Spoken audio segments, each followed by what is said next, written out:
Hello! Hi. Okay, so yes, only one vid this week. I apologise about that, but I've been a bit busy and a bit tired. So I'm going to get on with it. Today's video is about the Nintendo Switch, and unfortunately it's going to be a negatives video. There's lots of good things you can say about it, but I want to point out some of the negative sides that I hope that will actually get fixed in the short term. So it's relevant now, but not in the future. And these also points that we can look at that will improve, and we can say how well they've done when they do improve. Okay, I have actually got a list, which is a rare thing for me. So, first thing I'm going to go on about is the battery life. They say it lasts 6 hours. I personally have never played this for 6 hours outside of the cradle, and it's lasted. I've played on and off for a couple of hours, and usually the battery comes up that it's pretty much dead within about 3 hours maximum. Have you had this type of issue? Is this a regular thing, or have I just doing something wrong? I just find that is a major issue. I know it says 6 hours, and I know a lot of people aren't going to play it a large amount, but as I've had it with me all day, just been on and off for a little bit here and there. Sit down to finally play it, and the battery's dead, which is rather annoying. Another point: there's no apps yet for this device. It might have changed, or might not be fully up to date, but things like YouTube, Netflix, even like the Sky Go would be a cool app to put on it, and Amazon.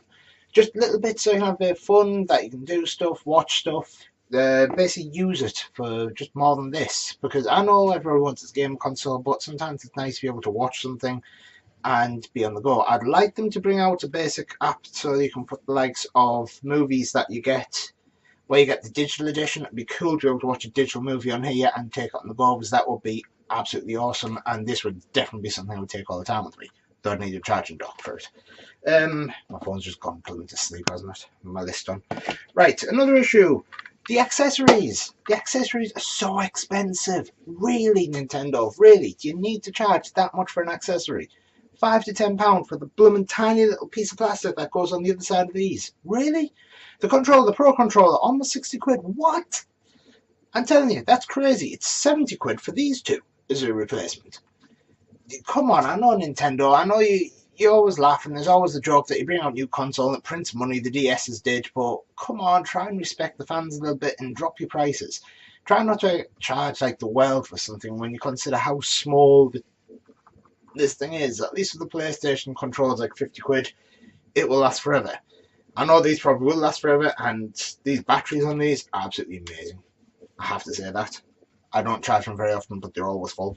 But yeah, it's a little bit annoying that the accessories for just bits of plastic are so expensive. Sooner or later, somebody's going to come up with all the details so they can do a 3D printed version of the parts, and there you go. You never have to buy them again. But until then, it is rather expensive. And I think it's a little bit excessive considering how little there is for this console and how much they're pushing things for it. So yeah, a little bit of a rant on that one, but that's life. Moving on. Has anybody had any issues? Mine is connected through my TV through the USB. I've got a Samsung Series 7 Curve TV. It uses ANET with other devices. And for some reason, when my Switch is charging and I have it in that device, it has a tendency to switch over to the Switch. Even though it's switched off, it'll automatically change from HDMI for HDMI 4, HDMI 1 to HDMI 3 where the Switch is. And that is really annoying. Has anybody else had that problem before? While it's docked, it automatically changes your channel over to that device. Even though you've not activated it, even though it's switched off, it just seems to annoyingly go, oh, I know, I'm going to switch over and connect to that for some reason, as if it's drawing power. I don't know, could just be me. That's another rant, but if you had a similar problem, please let me know, so I know I'm not just the only one. Game range. What, there's like 2 or 3 games out, and then a couple of indie type games, kind of like what PlayStation seems to rely on constantly.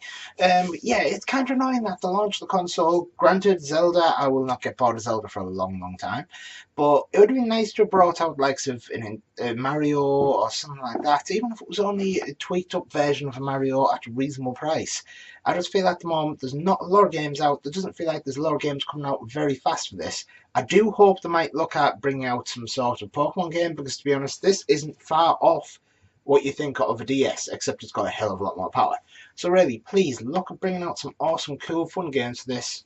And yeah, it's just a bit annoying that there's virtually nothing out for this console yet. Power, lifespan. I've already got those. I don't know why I got those again.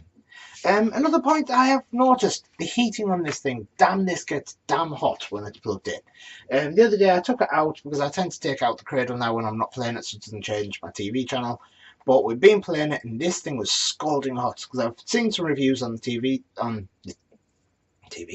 on the PC about them actually being curved because it's buckling them through the heat. And I can understand why, because I pulled this thing out and my god, it was hot.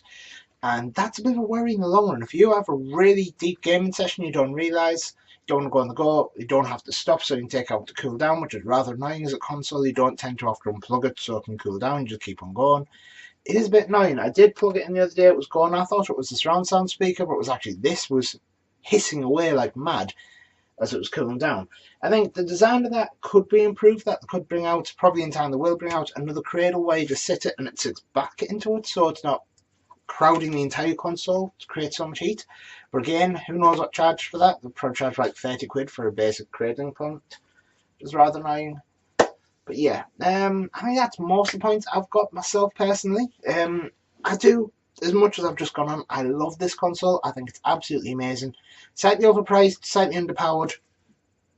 But hey, it's a Nintendo, you kind of get used to that fact that you pay an arm and a leg for something that may not be the very best in the market, but you'll damn have fun with it. So yeah, it's always worth that fun factor. I don't regret buying it because believe me, I absolutely love this. So yeah, what's your thoughts and opinions on it? I know, again, I said this was a negative video, and there's lots of good things I do think about this console. I just thought we need to get the negatives out there, and it'll be fun to see in 6 months' time how many of the negative points have actually been dealt with by software updates, by fixes, and just releases. So yeah, as much as I'm negative now, this is probably going to come out really awesome in the future, fix most of the problems. So yeah, drop me a message, let me know if you've had the same issues, whether you agree, if you found some of the things I've missed, or whether you disagree, because I could be very much wrong. It could just be me and the way I'm using it. So yeah, thanks for watching this week, and I shall see you next week. Bye.